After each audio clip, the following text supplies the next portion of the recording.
সাফল্য মনে করছি। আমি ব্যারাকপুর থেকে এসেছি, বাচ্চারা এতগুলো বাচ্চাদের মধ্যে থাকতে পেরে আমার খুব ভালো লাগছে। ছবি আঁকা বাচ্চাদেরকে বলছি, তোমরা ছবি আঁকো, ছবি আঁকার জন্য, কিন্তু প্রাইজের জন্য চিন্তা করবে না, প্রাইজটা বড় কথা না। তোমরা শুধু মন দিয়ে ছবিটা আঁকবে, ছবি আঁকা চর্চা করলে শারীরিক এবং মানসিক সমস্ত দিক দিয়ে আমাদের অনেক উপকার। ছবি আঁকাটা হচ্ছে আমাদের একটা মেডিসিনের কাজ করে। সুতরাং ছবি আঁকাটা ছাড়বে না। অনেককে দেখেছি ক্লাস 8 9 মুখে পড়ে ছবি আঁকাটা ছেড়ে দেয়। এটা কিন্তু গার্জিয়ানদের মধ্যে এটা ঠিক করেন না। ছবি আঁকার সঙ্গে এদের অনেক কিছু জড়িয়ে রয়েছে। কনসেন্ট্রেশন বাড়ে, হাতের লেখা বাড়ে, মানসিক পরিবর্তন হয়।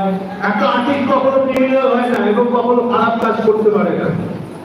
তাই আপনারা পড়াশোনার পাশাপাশি, পড়াশোনা তো করতেই হবে, পাশাপাশি কেউ ছবি আঁকাটা ছেড়ে দেবেন না। ছবি আঁকাটা চর্চাটা চালিয়ে যাবেন, তাতে আপনার শিশুর ক্রিয়েটিভিটি এবং মনে অনেক বিকাশ হবে। তাই আজকে সবাইকে ধন্যবাদ জানিয়ে আমি এখানেই শেষ করছি।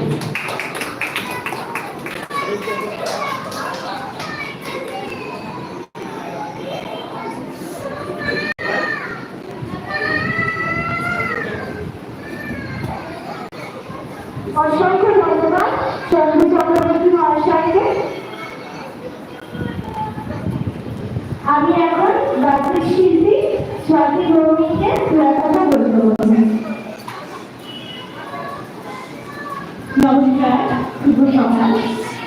ক্যানভাস অঙ্কন প্রশিক্ষণ কেন্দ্রে প্রশিক্ষক কর্মভার মাননীয় রবীন্দ্রনাথ দাস মহাশয়কে জানাই আমার অন্তরের অন্তঃস্থল থেকে শ্রদ্ধা ও ভালোবাসা। এত সুন্দর একটা অনুষ্ঠানের আয়োজন করেছে এবং সকল ছাত্রছাত্রী যারা আমার উত্তরকন্যা সকলকে আমার ভালোবাসা এবং ক্যানভাসের সকল শুভানুধ্যায়ী